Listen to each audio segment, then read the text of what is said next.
friends. My name is William Shakespeare, but I suppose you heard about me. I want you to show you my theater, the Globe. It's made of wood and it's in the shape of an O. It was built by James Burbage for my company, the Lord Chamberlain's Men. Hi, Willie. You look in good shape. Hi, Richard. You look fine too. The place held several thousand playgoers, and often it was packed. Why? Because it was such a novelty. There had never been such a thing in Britain before. Earlier theaters of a sort had existed, but never before had there been a commercial playhouse dealing with subjects like everyday life, love and death, comedies, tragedies, and histories, with human failures and triumphs. And it wasn't expensive. The Lord Chamberlain's Men produced works for everyone. You could get in to see a play if you didn't mind standing for a penny. The standees were known as groundlings.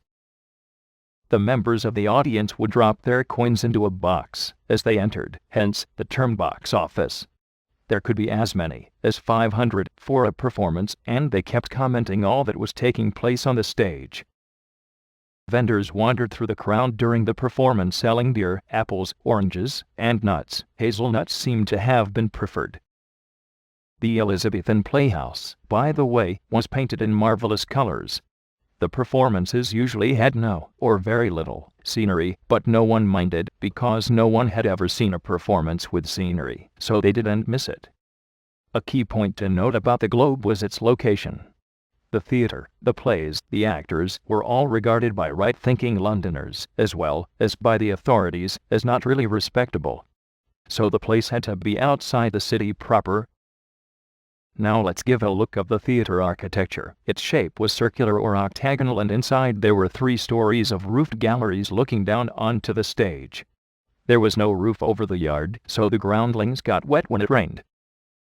The stage was called apron stage because it jutted into the yard, also called pit, so that when the theater was full the actors were surrounded on 3 sides.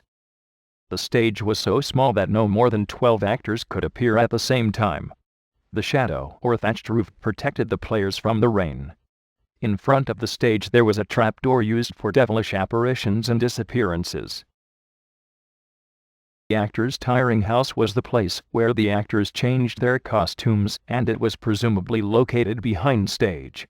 There were 2 doors for entrances and exits. Behind the stage there was an inner stage hidden by a curtain, when not in use. It was needed for several plays, for Juliet's tomb, or as a hiding place for Claudius and Polonius in Hamlet. When a tragedy ended with several corpses on the stage, 2 methods were available. Either the body was carried off or it was hidden in a recess, but not behind a curtain. Why? Because in the Elizabethan theaters there were no curtains. There was also an upper stage, and an upmost area normally occupied by the musician.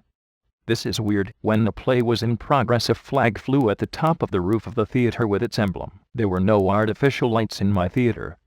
Often on the apron stage the actor came forward in the midst of the audience and, being in close contact with his public, could use a great variety and subtlety of voice, gesture and expression. There were no scenery but only simple props, like tables, chairs, swords, canvases of the sun and the moon. 4 night scenes. A simple torch transported the audience into the night world.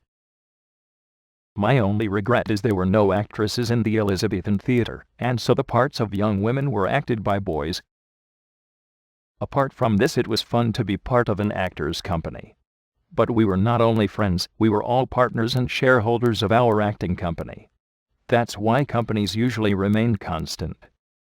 Well, I imagine you would have enjoyed living in the Elizabethan age, but, alas, you have not been as lucky as myself. Bye, friends. Thanks a lot to the students of Class 4th B of Liceo Scientifico Galilei of Benevento for writing the script of this video. And thanks to Rua Catalana for the music.